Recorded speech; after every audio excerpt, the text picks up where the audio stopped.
Today is sheep moving day, 3 days a week.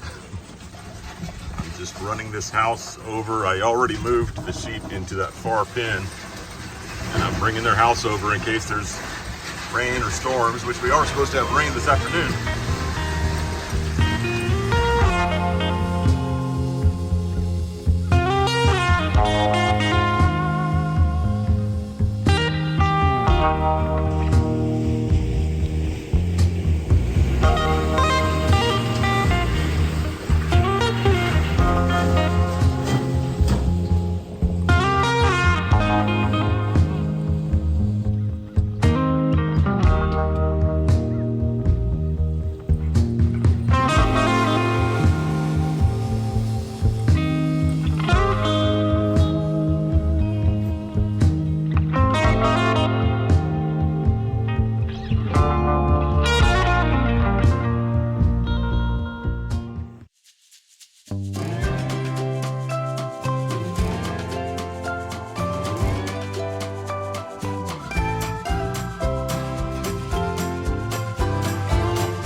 Last night I got on YouTube and learned a little bit about thistles. It was interesting. So when the plant first starts, it's flat on the ground. I'll show you one. Here's thistle all over the place. There's one that hasn't had a stalk come up yet.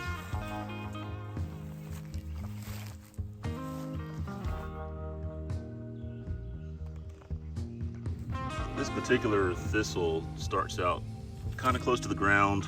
The leaves look a lot different when it's in this stage, and then later when it's becoming a flowering plant, it has these kind of leaves.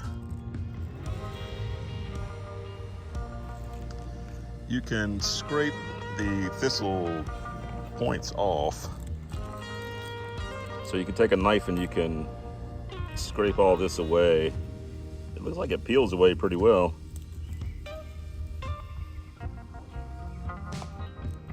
Do it on both sides. It did not peel away very well. The knife is going to work better, but you leave the thick part here in the middle and you can eat that. They said sort of like celery, the research I was doing. I wouldn't call it really like celery, but it was okay. It wasn't bad. It does have a lot of liquid in it, so I guess you could say it's refreshing. Of course, peeling it, mine came apart into all these fibers.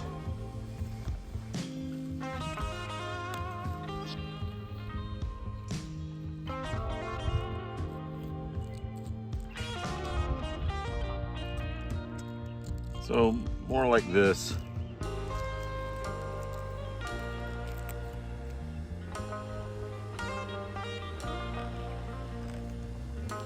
So I'll try that. I ate one earlier.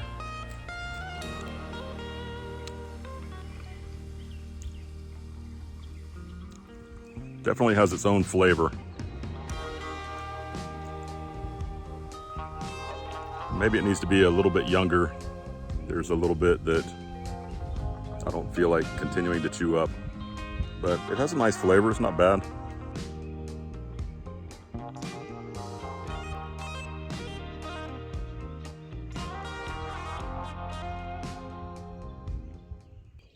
Okay, the sheep have their water and their grass.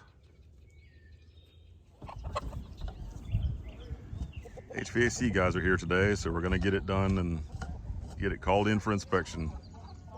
When we were doing the trees before, I had mentioned I was gonna put in berry bushes. We wanna grow our berries up these cattle panels.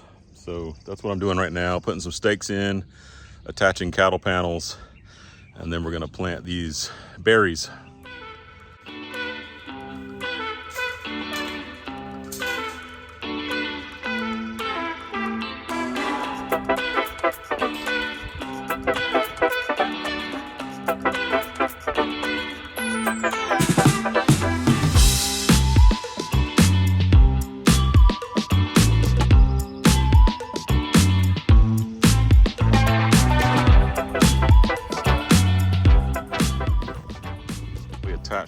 cattle panels with these wires. Go ahead and do this one. So hook that hook on there first. The wire is already kind of triangle shaped to go around the post. Sometimes you can get this part with your fingers. I usually have pliers handy because sometimes it's not so easy. That's it. I usually go ahead and crimp them down a little more. But you don't necessarily have to, depending on what you're using it for.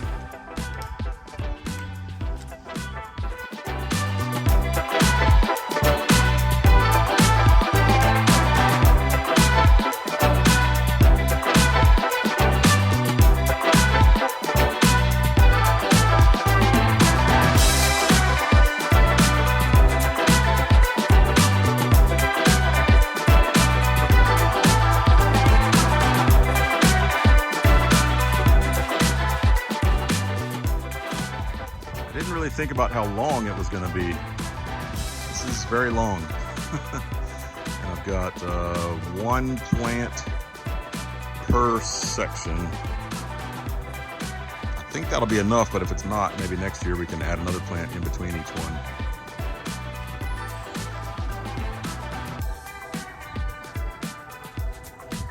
I think I'm going to start each plant close to the post, because we're going to stretch the branches out this way across the panel. So I'll put a plant here and stretch it out that way. Put a plant here and stretch it out that way.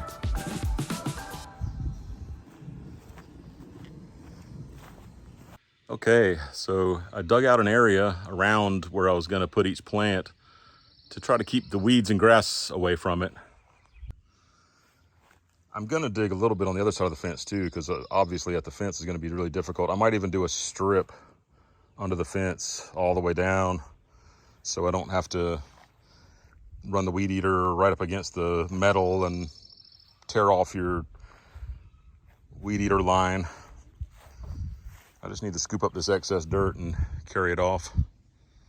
I started out doing that down here where I'm digging on both sides of the fence, and then we're trying to get moving, try to get ahead of the rain. There's some rain coming in. I also took my grass and put it back over here where I had taken out grass. When I was doing the picnic shelter, I had taken out a whole bunch of grass all the way down the edge of the property line to use over there. So I'm putting this back, but then later we might need it and I might pull it back out again. So moving around these little swatches of sod.